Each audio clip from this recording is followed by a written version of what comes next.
It's time for you to be the you that you know you can be and to find your mettle.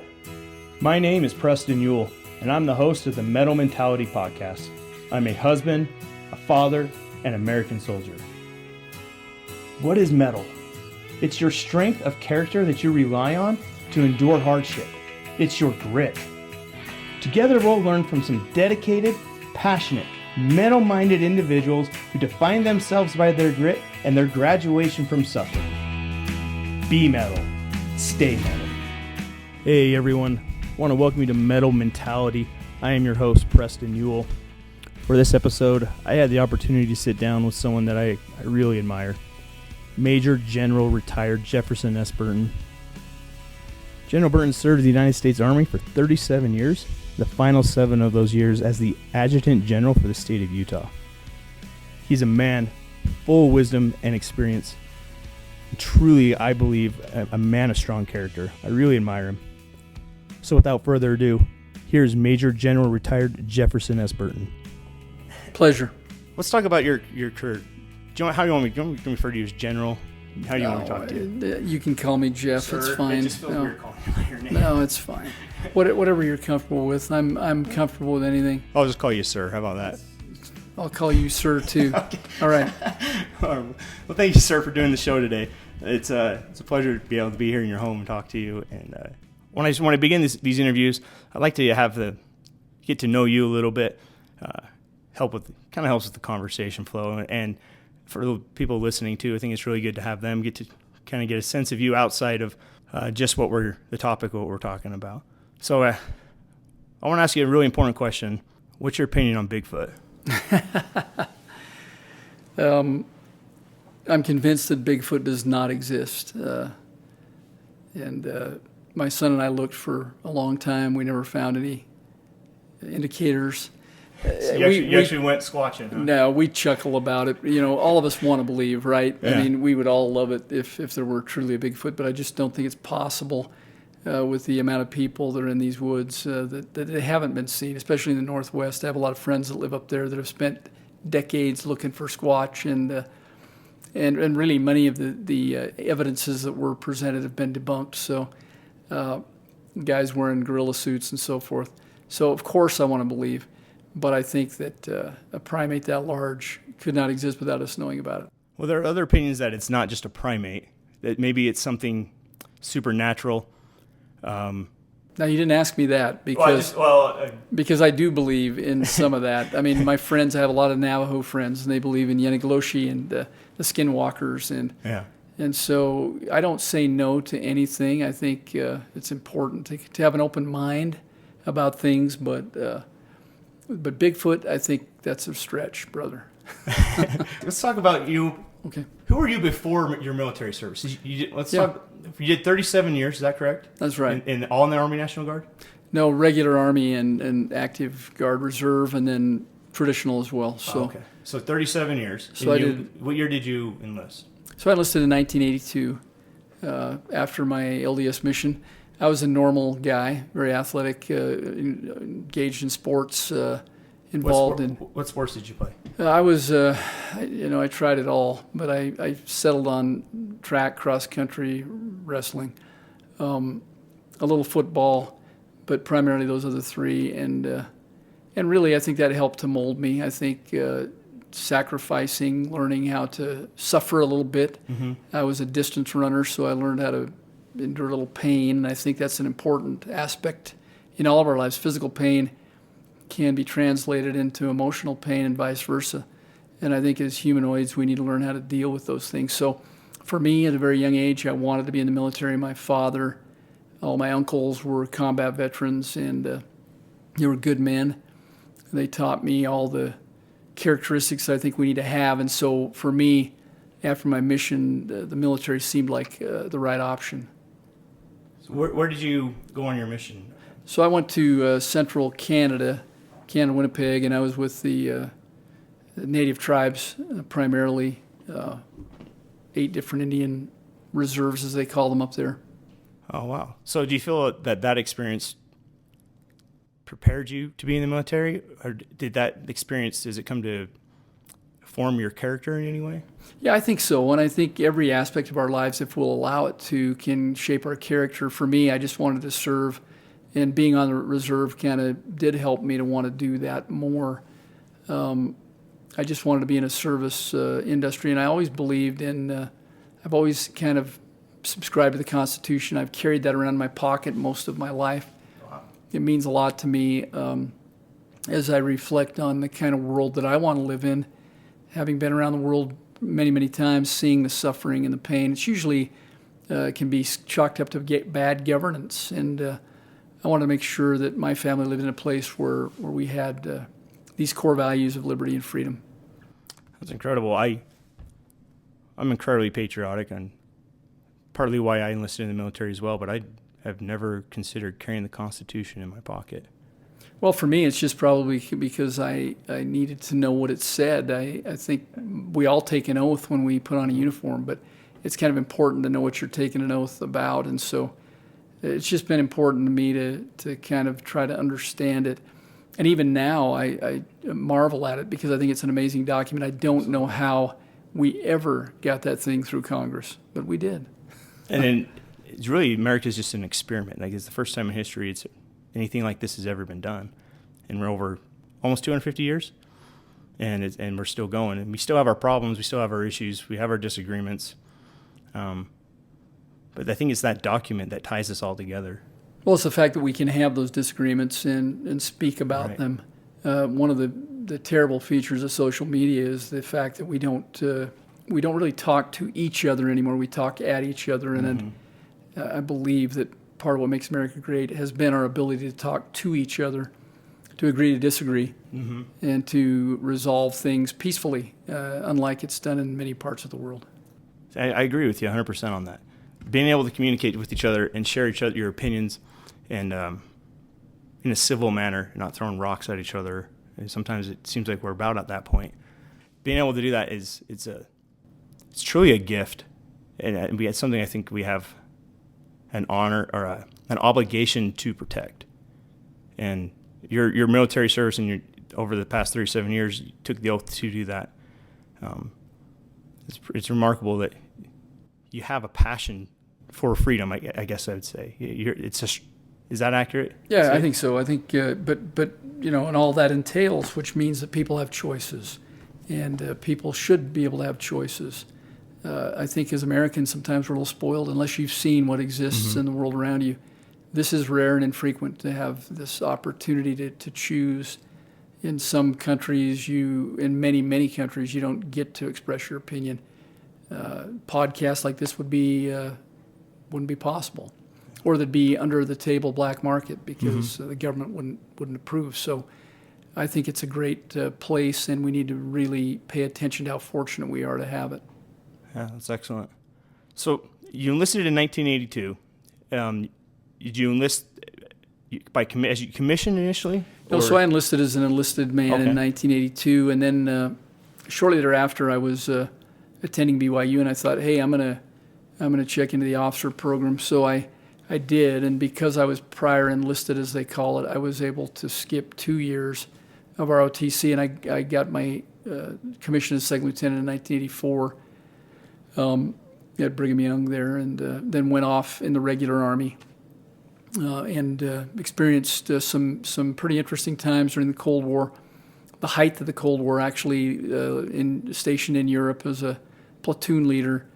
We were drilling and preparing all the time for conflict with the Russians. Actually got to do some pretty neat stuff. Rudolf Hess, the last Nazi high-level prisoner in the Spandau prison, we rotated guarding him. Oh, wow. He was close to death. It didn't last too long, but I was also there when the wall came down, the Berlin Wall. Oh, really? And it was an exciting time for those people in the East who had never experienced the freedoms that we do, and it was a time I'll never forget to be there then. And then following that, came over and served in the 4th Infantry Division at Fort Carson, Colorado. And eventually I decided to leave the regular Army and come to the active guard force. It was better for my family. We had moved around so much in that about 7 years on active duty that decided to come to Utah. My parents were here. And so I came on as an active guard reservist and finished my 20-plus years active duty and then went on to serve as the adjutant general. Wow. It's kind of crazy to think you commissioned in 1984. I was born in 1984, and here I am conducting this interview with you. It's just kind of a funny thing. Is like, you look at 37 years, that's a long time to serve. And like, I'm not old, but sometimes I feel old. But just comparing those two together, like, I feel small. No, not at all. And I tell you, it goes by quickly. We always say it on deployment: the days drag and the weeks fly. In this case, the years fly, and I still feel young, but I know I'm not. And so it's time for others to carry the torch, and for me to do other things that I can do serving without being in the Army. So. Well, you say you feel young. You look young too. And you're 57, is that correct? No, I turned 60 okay. in July, and that was the primary driver for me. I could have stayed longer at my rank, but I decided it was the right thing to step down and give other. And again, here's the thing: if you're a leader, you strive to train people to take your place, and we have amazing people. You look like you're probably 15 years younger than you actually are. If you're 60 years old, you don't look 60. Is that good genetics? Is there something that you do? Or yeah, my grandfather was 103 when he died, and wow. An amazing guy. He had his mental and physical health, just about to the end. So maybe that, but we live good. We live well, I should say. We work to exercise and to try to eat right, and I think ultimately we're all going to die. But I think we all should take care of what we've got, while we've got it. So. My body served me well over the years in the Army. I'm grateful for it, but I don't feel like I'm 18 anymore. Another question I want to ask you. Sure. I'm trying to think of how I want to phrase this. So, every time I've seen you, you look like you just got your hair cut, including today. How often do you get your hair cut? Did you attribute that to what helps you makes you look so young? No, I mean, you can't always do that. I mean, obviously, when you're deployed, you can't get your hair cut but I get it cut every week, unless I'm on the road. When I travel, I can't do that. But again, it's part of, if you're going to be a soldier, and this is something we do. So I've got a good barber, and I go. You're probably keeping them in business single-handedly. Go once a week. I'm a good customer. I'm sure he knows you well. He likes to see me. Likes to see me come, and I tip him too. So. Yeah. Well, my wife cuts my hair. She has her hair license, and I'm like the week before drill, a week of drill, I get my hair cut, and it's just so much work with having kids and stuff. And my wife cut my hair for about 20 years, and then she finally said, "I'm done cutting your hair. Find a barber." So I did. So the show's called Mettle Mentality. Mettle is in your strength of character to endure hard times. How do you define your character? Well, I think character is the core of who we are. It really defines us, and for me. I've spent a lot of time thinking about this in some dark places and dark moments. And early on in my life, I'd say in my 20s, I discovered that I was a Stoic philosopher in some respects. I believed in those philosophies. And essentially what they teach is that we're responsible for the content of our character. And to me, character is just who you are as a human being, who you really are when no one's looking, when the lights aren't on. Are you a good person? Do you focus on service and not on being a victim? That's the other thing I'm really big on. When we victimize ourselves, we're no longer useful to anyone else. Mm-hmm. This is a sickness in our culture right now, is this victimization. And so I've always strived, no matter what happens to me personally, whether it's bad or not, to not commiserate or have a pity party, but to use that to make me a better person and ultimately to make me a better servant. That's what I've always tried to do with my personal character. I like how you say that if we become a victim, we're of no use to anyone. And victim mentality, right? That I think victim mentality comes from unwilling to be accountable for your own actions. In my experience, I found that accountability, and through accountability, there's freedom. What are your thoughts on that? Have you found freedom in your own, as you hold yourself accountable? Yeah, I think so, and I believe that wholeheartedly. One of the things I love about the military is we have these things called responsibility and accountability, and when you're not accountable to anyone else, you tend to focus inward. Focusing inward makes you miserable. Literally, you can sit in a chair and make yourself miserable if all you think about is you. But if you focus outward and try to bless and serve other people, your own problems kind of melt away, and that's what I found. So I like to be busy, and I like to be engaged in doing good things. James Garfield said, and I love that quote. He was a commander, general in the Civil War, but he was also our president. But he said something to the effect that if you can't keep your hands engaged in a worthy cause, doing something physically positive, then engage your mind and make build your mind into something positive. So accountability for self, responsibility to others. This is what made our country great. I don't believe anybody owes me anything. I have to earn it every day, and I tell myself every morning, every day is a job interview, and it is. If you live that way, you'll add value, and you'll bless people's lives. That's great. In your retirement ceremony, you said that you said something about fear and how. What did you say exactly? I've just learned to banish fear. I've done things to help me overcome my own fears. And I said fear paralyzes fear paralyzes and faith energizes. And so we can't see around every corner. I remember being in Iraq, we had to clear some tunnels of bombs. It was very nerve-wracking. You can't see around these corners. You have to do everything that you can to ensure that you're safe. But ultimately, you got to get the job done. And so life is much the same way. You can't see around every corner. If you live your life in fear, which is what most of us do, I think you make poor choices and bad decisions. But if you want to be energized and excited about life, you just have faith and you don't fear. Because you can't, again, you can control very little, just what's in your own sphere of influence. But if you can control that, you can overcome just about anything that is thrown at you. That's really great. We have fear as a natural response that we have as a life preserver, right? To keep us, we avoid injury, we avoid things that are going to harm us. To survive.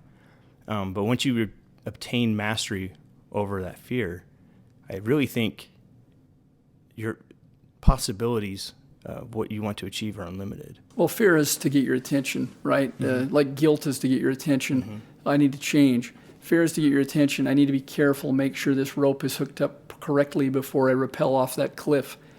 But it should be a momentary attention getter. It shouldn't be a way of life. And my point was in that talk was that sometimes we live our lives in total fear and we never realize our full potential because we're so worried about what might happen. And 9 times out of 10, it doesn't happen. Self-doubt. One of my biggest insecurities that I've come to realize in the past couple of years is I fear that people won't accept me and they won't see me for what I'm worth. And so I've lived in that fear of being accepted. And in doing so, it's been a betrayal of myself and of my character. I like your definition of character. It's the core of who you are. You're reaching out to serve others, and that's you're overcoming your own challenges along the way, which is the beauty of it all.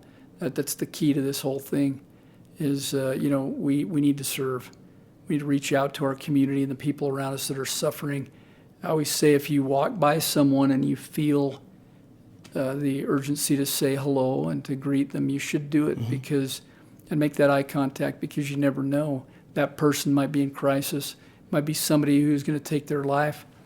And I believe if you can save people in the moment, they may never go back there. Yeah, no, I absolutely agree. I call that graduating from your suffering, your graduation.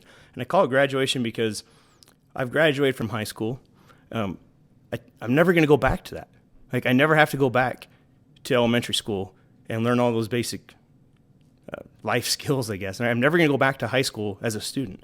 Instead, I'm going to take that knowledge that I obtained from those experiences and I'm going to use those to accomplish greater things. And I think that when we suffer, we go through suffering, that's one of the things one of the ways that suffering can be used to propel us forward, right? And it teaches you lessons that you wouldn't learn otherwise. I think we have to suffer. All of us want to be comfortable and happy. And a quote I often say is, hard times create strong men. Mm-hmm. Strong men create good times create weak men, and then weak men create hard times. And you can say women as well. It's just human beings in general. We all want to be comfortable. For me, the most defining moments of my life have been when I've been in deep physical or emotional pain, and I've learned so much from those times. Primarily that really all that matters in life is the people that you love and the people that love you, and you need to focus on that and be the best human being you can be to help those people. And by doing that, it heals you of any issues or problems that you have along the way. Yeah. Pretty amazing. It really is. One of the things that I've come to realize is, I think I heard this from David Goggins. I don't know if you know who David Goggins is. He's a former Navy SEAL and motivational speaker. If you haven't checked him out, his stuff's incredible. But he says quitting is a choice. And I come to realize that there's a lot of truth in that. That's just truth. Quitting, making the choice to quit, sometimes is appropriate. Sometimes we need to quit relationships. Sometimes we need to quit our job and find something else, right? There's a time that quitting is appropriate. But what's not, I think, is not appropriate or something we should ever do is quit on ourselves and quit on what we want to accomplish. Why do you think people quit? I just don't think they have the proper view. We talk about maps in the military. The 1 to 250,000 map, everybody uses GPS now, but I'm an old guy, and I learned how to map read and terrain associate. If you're looking at a 1 to 250,000 map, you're way scoped above the area that you're looking at. I think sometimes we just need a different view. I think people get in a rut. I think they feel that they can't go on, they can't go any further. But again, I would argue that generally speaking, unless severe mental illness is involved, and that's a different story. I believe in that. I believe people need help that way sometimes. But for most of us that just get up each day and try to do the best we can, I think we can get in a mental rut and feel like we don't matter and we don't measure up and nobody cares about us. And again, I think the way the reason people quit is because they just don't see any end to that. They just need a different view. And again, you get that view by helping others, by blessing others. For me, that's how it works. That's incredible. I like that a lot. I think you're talking about the changing your view, right? And that would be your perspective. And I think a lot of times people quit because they're comparing themselves to this perspective of others making it to an imaginary destination. Like people might look at you, but the success you've had in your career and say like, oh, I'm never going to be that. But what we fail to realize, I think it might just be human nature, that we're always looking to compare things, a way to quantify things and measure things, and we always compare ourselves to those things. But what I've come to realize is life isn't about reaching this destination. It's a process of continually learning from your experiences and using those to benefit you and develop your character and grow. How can someone change their perspective? Well, I think you hit on something powerful, and it's been said comparison is the thief of joy. Yeah. And it really is. Absolutely. And so I think what I do, I think what Bill Gates has said he does is every human being's got to take some time to detach and meditate and think about their lives, about what's important to them, about what matters. And so I try to take some time to disengage. It's very hard when you're busy in a career, when you're serving hard, but you need to take some you time. And that time would involve some reading, some study, some thought, maybe some goal setting. Every human being needs to do that. Mm-hmm. And by taking that time, I think you you get clarity in your life. And so I've always tried to do that. I'm usually reading 3 or 4 books and pondering and contemplating the ideas that I get out of those books. I think it's really important to do that for yourself. An empty vessel is, again, not much use. And so you have to put stuff in your vessel, which means some personal preparation, some quiet time. The answers that I need come during quiet time, not when the radio is blasting and I've got 20 people around me. So everybody needs a minute to disengage and to goal set, think, and plan their life. Yeah, I like that you talk about quiet time. So I listen to a lot of motivational podcasts and speakers, stuff to inspire you. People's examples similar to what we're talking about today. And I think about it, I'm like, oh, that's really good. And it seems to be when I'm in the shower alone that the water hits me, and then the inspiration for what I need to do comes. It's kind of funny that for me, that seems to be where it happens. Yeah, but I would just say the inspiration doesn't come unless you put the work into it. Yeah. And the work is the thought process that goes into working out the issue. I believe every human being knows the right answer within themselves. It's just that we get so distracted with the noise that we're not able to get to that answer. And the way you get there is taking that quiet time to prep yourself, to meditate, to think, to really work out these things in your mind, and then the answer will come, and it's like, oh, yeah. And I think I agree with what you're saying, absolutely. And I think a big part of it, too, is we don't want to – it's painful to look inwards and really self-reflect on where you're at and take that ownership, because you have to admit things that you don't want to. And I don't think you can really look internally to find out what you need to do unless you're willing to look at everything about yourself, take ownership. And my wife calls it, says, own your crap. She says, own the good and the bad. You can't define yourself by the things you did in the past. What you need to do is start defining yourself by who you are now, where you're at right now. Who you are, where you're at right now is who you are. You're not your past.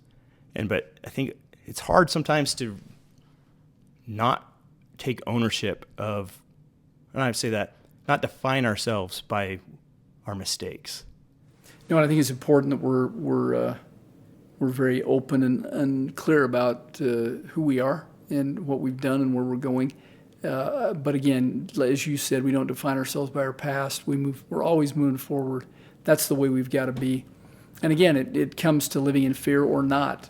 You can be fearful if you think back, well, I failed when I did this, or I didn't. You know, the only time you fail is when you don't get up again. Mm-hmm. Knock me down, I get up. Knock me down, I get up. You've got to just keep pushing forward. And I think when we do that, we find success. And but honesty with self is a critical part of that. I agree. Yeah. Was it Muhammad Ali that said it's not about how many times they get knocked down, it's about how many times they get back up? Yeah, I don't know who said it, but I've lived it, and so does every other human being. It's so true. You just keep getting up and avoid, just push through your fears. Yeah. And you can accomplish anything, really. I mean, I'm amazed at what human beings can do. I met Apa Sherpa, the great Nepalese mountain climber who's climbed, and I don't know if the listeners know much about Nepal, and the largest mountain on the planet is there, and just what it takes. I mean, the base camp of that mountain is at 18,000 feet. You need oxygen at the base camp. Wow. And this guy's climbed the mountain Mount Everest more than any other human being. And just to talk to him, and he just flows with life. He takes everything one step at a time.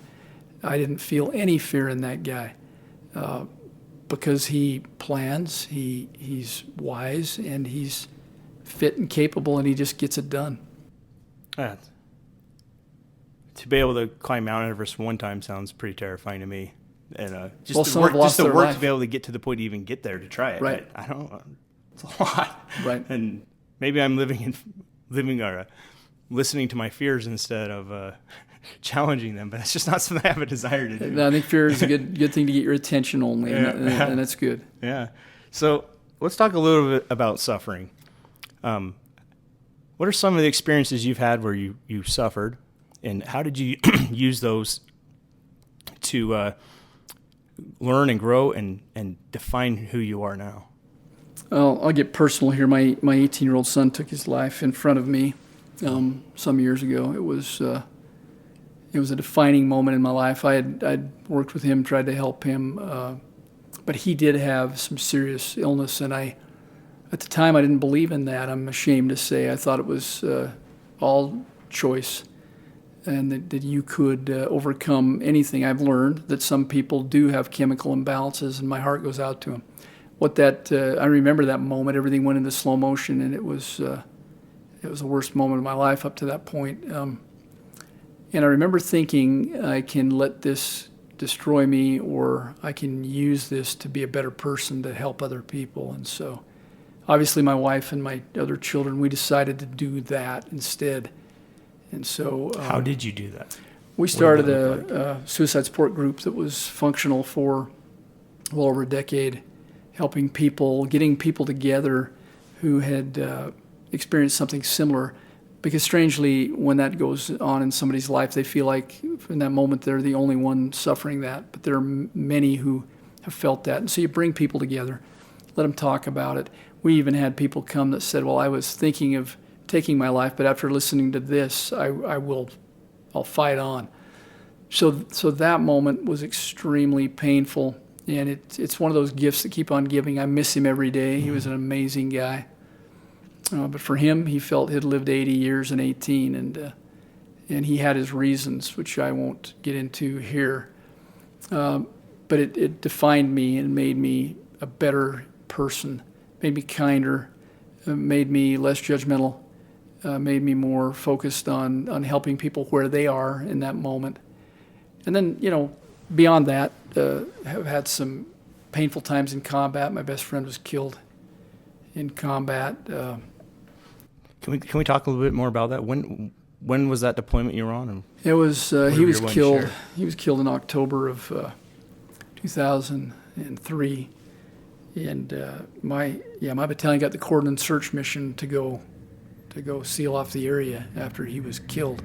We were obviously not in the same unit. He was a battalion commander. I was a battalion commander.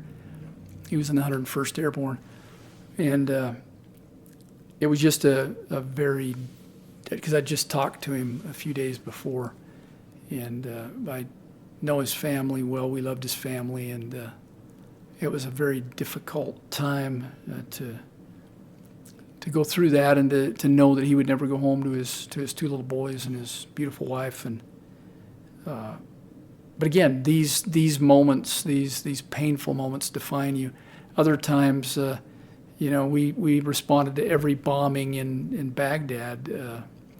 We first looked for survivors, and then we got into the recovery of remains, and to find a little hand, severed hand, or a little shoe with a foot still in it of a child, I can't describe how that makes you feel. But ultimately, I think it makes you stronger if you allow it to. It allows you to understand people, the pain that other people go through, and make you want to be a better human being so that you can help people avoid the suffering.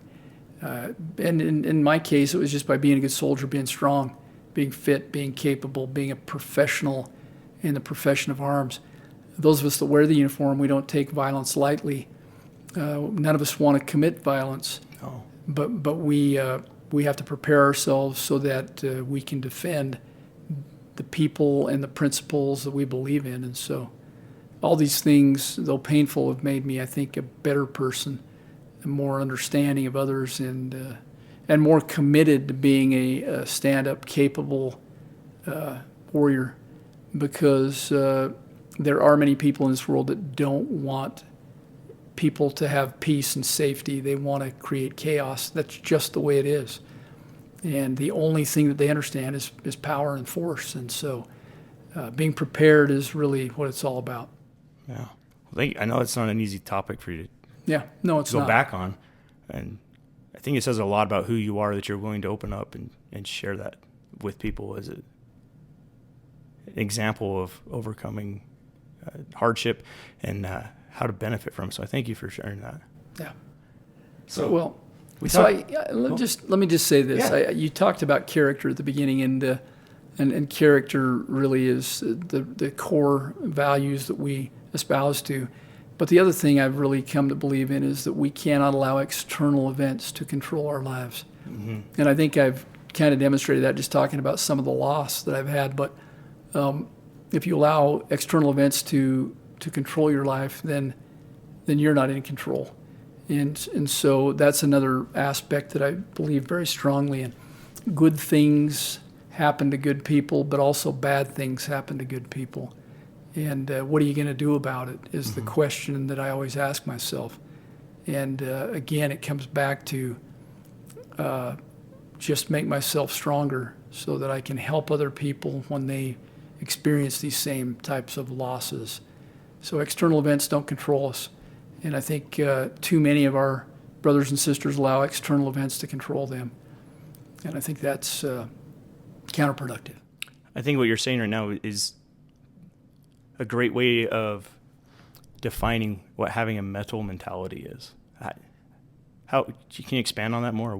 How do you define having a mental? Well, I've got a lot of great mentors. We all do. I mean, I can think back on many times that I've heard something that has just been powerful and helped me. Dave Grossman, a great American that I've listened to speak a couple of times, who's written the book on combat, talks about bulletproof mind, very similar, and essentially he teaches that these experiences give us, number one, knowledge, and ultimately they give us the ability to deal with hardship and pain more effectively. And so what I believe in very, very firmly, there's another school of thought out there called post-traumatic growth. Mm-hmm. We have this stereotypical view of the Vietnam veteran that's damaged from combat. What I believe, and there's a body of study out there at the university level that talks about the fact that you can have post-traumatic experiences and actually grow from them. And so this is what I've strived to do. Through my reading, I found that thought out there. And the bottom line is, who better to bless people's lives than somebody who's been through challenges and who's grown as a result of it? So I think everything that we experience should help us to grow, and in a positive way. And that's what I've tried to focus on. And again, we talked about focus earlier. What you focus on is really very important, because if you focus on the negative, you're going to become negative. You focus on the positive, regardless of the pain that you're suffering, you're going to find something positive there that will make you stronger. That's great. Thanks. It sounds kind of like a personal ethos that you have. Everything can make you stronger. Do you have a personal ethos that you follow, or have you defined it? Or yeah, it's kind of silly, but when I was in my 20s, I wrote a personal mission statement, and it's just something I've carried around, and it's kind of hard to put into words, but I wanted to be a messenger of love, light, and understanding, and to be a strong and capable person that when my family or my community needed me, I was there. I could stand up and provide the comfort that was needed to people that were suffering. I don't know why. That was just something that I had in me from a young age, and I've tried to do that.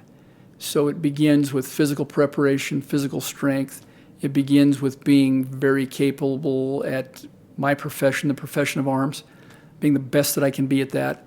It becomes with being a caring person. It becomes with having a spiritual side to your life. I don't care how tough you are, you've got to have a spiritual connection with something higher than you. And so I've studied a lot about medieval knights and the principles that they believed in. There were bad knights, there were good knights. But ultimately, if you look at that body of work, those people believed in service. That's what they believed in. The ones that were good, let's say, were focused on service to others. And so that's kind of been what I've been a student of. That's excellent. I was going to ask what your advice you could offer, if you had any advice to offer to people, but I think that you just hit it. All the expanded version of the questions is great. Yeah, just study history. Look at people you admire, and read about their lives. And what you're going to find is this: they're no different than you.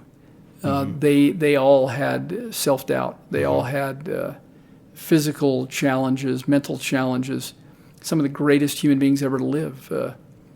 Winston Churchill, Abraham Lincoln both suffered from deep, dark bouts with depression, but they overcame that by finding ways to serve. And that's what they did. I mean, look at what their lives were about, was service. And so I think it's the antidote. It is the antidote to weakness, to suffering, is service. And, if you're talking about mental mentality, the way you get that is to forget yourself.